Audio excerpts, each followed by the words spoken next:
الصوم لله يجزي كيف شاء به نحمده ونصلي على رسوله الكريم اما بعد بسم اللہ الرحمن الرحیم معزز خواتین و حضرات السلام علیکم ورحمۃ اللہ وبرکاتہ۔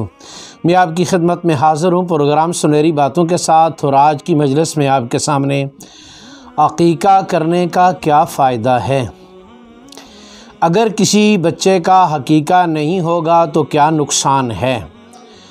مشکات شریف کی روایت ہے، سمرہ بن جندب رضی اللہ تعالیٰ عنہ فرماتے ہیں کہ نبی کریم صلی اللہ علیہ وسلم نے فرمایا کہ جس بچے کا عقیقہ نہیں ہوگا وہ اپنے ماں باپ کی قیامت کے دن سفارش نہیں کرے گا۔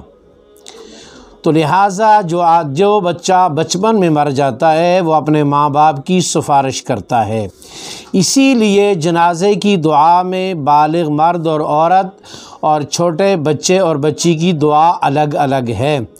نابالغ بچی اور بچے کی دعا میں یہی بات ہے کہ اللہ اس بچے اور بچی کو قیامت کے دن اپنے ماں باپ کے لیے سفارش کرنے والا اور ان کی سفارش قبول کیا ہوا بنا دے۔ لیکن قیامت کے دن وہ بچہ سفارش کرے گا کہ جس بچے کا ماں باپ نے عقیقہ کیا ہو، اگر عقیقہ نہیں کیا ہوگا تو وہ بچہ سفارش نہیں کرے گا۔ اس لیے ہمیں اپنے بچوں کے عقیقے ضرور کرنے چاہیے۔ دوسرا فائدہ عقیقے کا یہ ہے کہ بچے کے اوپر بلائیں، مصیبتیں، دکھ اللہ جل جلالہ کی ذات اس عمل کی برکت سے دور فرما دیتے ہیں۔ دنیا میں عقیقہ بچے کے راحت اور سکون کا ذریعہ ہے، اور آخرت میں عقیقہ بچے کے ایک طرف سے ماں باپ کے لیے سفارش کا ذریعہ ہے۔ اللہ رب العزت کی ذات نے جس کو بھی اولاد نصیب فرمائی ہوئی ہے، اللہ اسے توفیق نصیب فرمائے کہ وہ اپنے بچوں کا عقیقہ بھی کرے۔